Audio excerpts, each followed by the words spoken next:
Graça e paz, queridos irmãos e irmãs, é uma grande alegria estarmos aqui em mais uma semana na Vida da IEM Cachoeirinha para compartilharmos uma devocional com propósito de trazer edificação, vida de Deus sobre o seu lar, sobre a sua família e especialmente sobre o seu coração. Você que ouve esta mensagem, você que talvez não seja também da nossa igreja, a nossa oração é que aonde esta palavra chegar, corações inteiros sejam transformados para a glória de Deus. A palavra do Senhor, que traz como base luz para a nossa reflexão, se encontra no Evangelho de Mateus, no capítulo 20, a partir dos versículos 29 ao 34. Abra comigo a sua Bíblia, ouça a voz de Deus para a glória do Senhor. Assim nos diz a palavra, Mateus capítulo 20, a partir do versículo 29. Saindo eles de Jericó, uma grande multidão o acompanhava, e eis que 2 cegos assentados à beira do caminho, guarde esta expressão, tendo ouvido que Jesus passava, clamaram: Senhor, filho de Davi, tem compaixão de nós. Mas a multidão os repreendia para que se calassem. Eles, porém, gritavam cada vez mais: Senhor, filho de Davi, tem misericórdia de nós. Então, parando Jesus, chamou-os e perguntou-lhes: Que queres que vos faça? Responderam: Senhor, que nos abram os olhos. Condoído, Jesus tocou-lhe os olhos e imediatamente recuperaram a vista e o foram seguindo. Aleluia! Quando lemos os milagres, os feitos de Jesus, as suas obras aqui na terra, seja descrita nos evangelhos de Mateus, Marcos, Lucas e João, constantemente nós estamos vendo Jesus curando os enfermos, libertando os cativos, trazendo vista aos cegos, como nesta história que acabamos de ler, como também transformando famílias inteiras. E algo que é interessante, que marca o ministério de Jesus, é que durante os seus milagres, principalmente quando Jesus começou a realizar sinais, maravilhas, prodígios, grandes feitos, como o primeiro milagre que era transformar a água em vinho nas bodas de Caná da Galileia.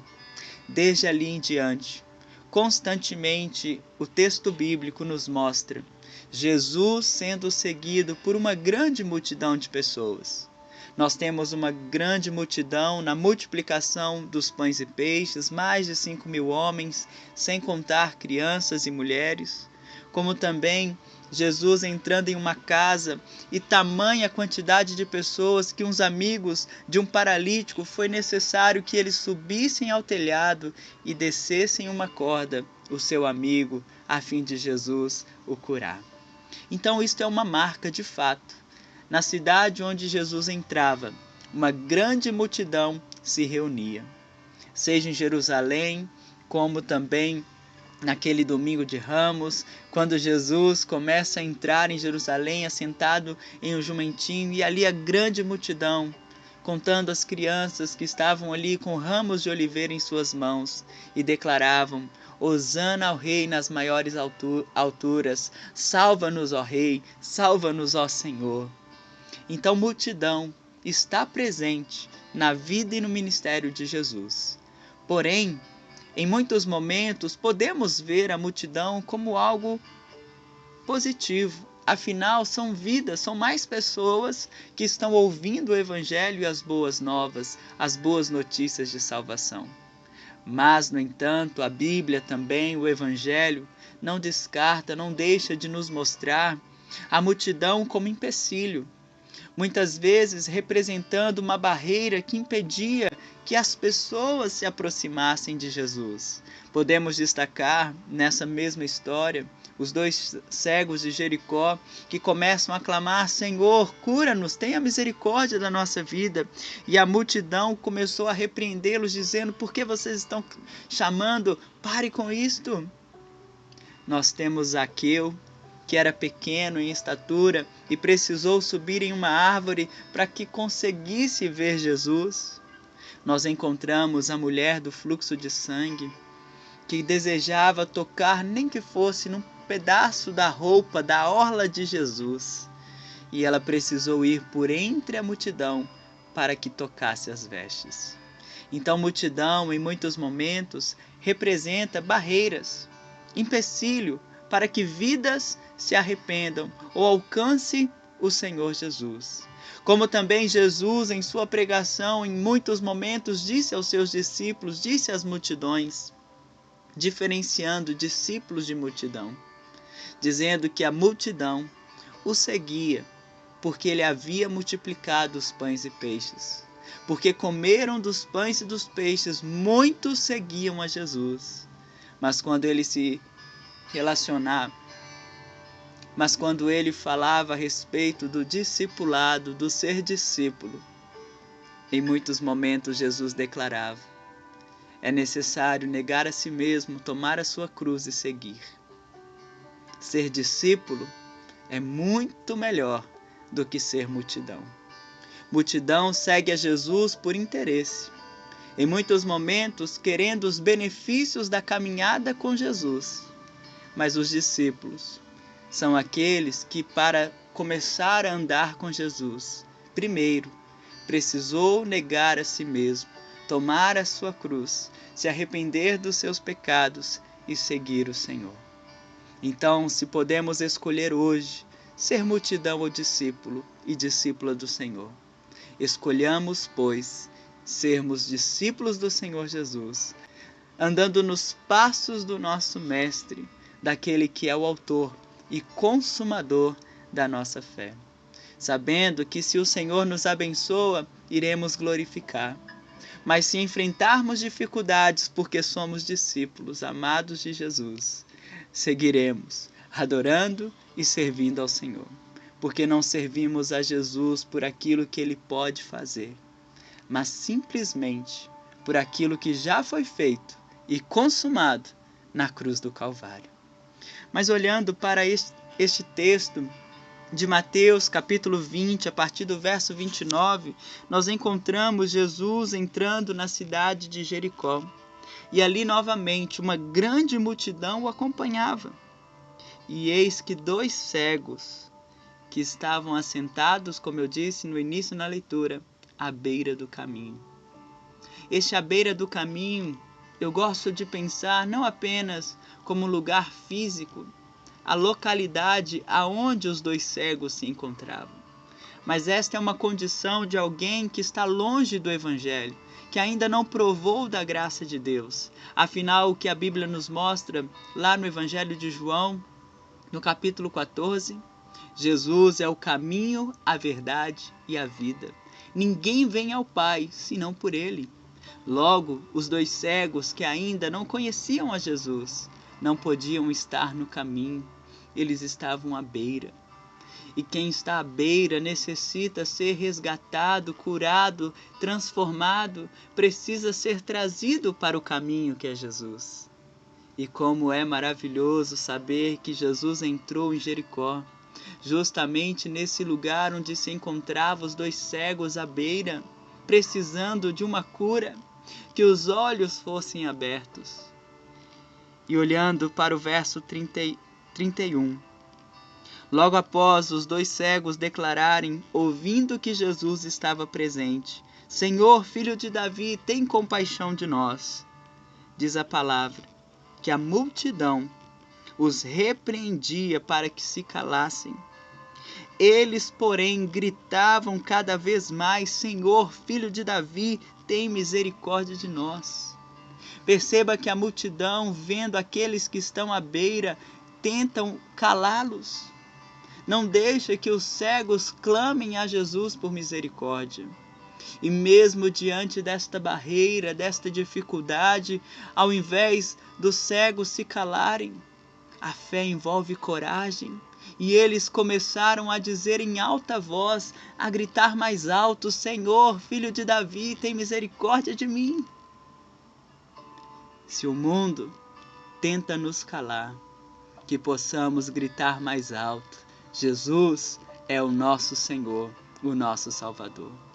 se as barreiras vêm contra nós, tentando nos impedir de viver a vida com Deus, que possamos vencer estas dificuldades e buscar o Senhor, não olhando as circunstâncias, não temendo o tamanho do inimigo, mas confiando que vale a pena clamar por misericórdia, buscar a presença do nosso Deus, sabendo que nenhuma multidão será capaz de calar a oração da igreja. Afinal, quando oramos e clamamos por misericórdia, os ouvidos do Senhor são sensíveis à oração que é feita pelo povo de Deus. A sua oração, meu querido irmão e irmã, o seu clamor por misericórdia, o seu grito por socorro, Jesus está ouvindo. Jesus está atento.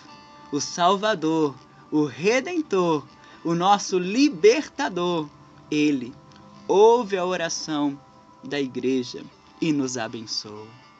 Como é maravilhoso saber que estes cegos, mesmo não vendo, mesmo não conseguindo saber quantas pessoas os repreendiam, ao invés de temerem, sofrerem alguma violência, algum dano, algum mal, eles começam a clamar com coragem, com fé, dando passo de fé em direção a Jesus e dizendo: Senhor, filho de Davi, tem misericórdia de mim. Quando o mundo tentar te calar, grite mais alto, expresse a sua fé. Quando os problemas tentarem levantar contra você, meu irmão, minha irmã, clame por misericórdia. Jesus, Ele ouve a sua oração. Verso 32, então parou Jesus, chamou e os perguntou: que queres que vos faça? Como é maravilhoso saber que o nosso Deus é aquele que conhece cada uma das nossas necessidades. Mas o porquê precisamos orar se Jesus já conhece a necessidade do nosso coração? É como nessa história. Jesus sabia que os 2 cegos de Jericó queriam a cura, gostariam de voltar a ver ou gostariam de ter a visão restaurada. Mas Jesus os pergunta: que queres que vos faça? E da mesma forma, a graça de Deus já está disponível. As mãos do Senhor estão estendidas para nos abençoar.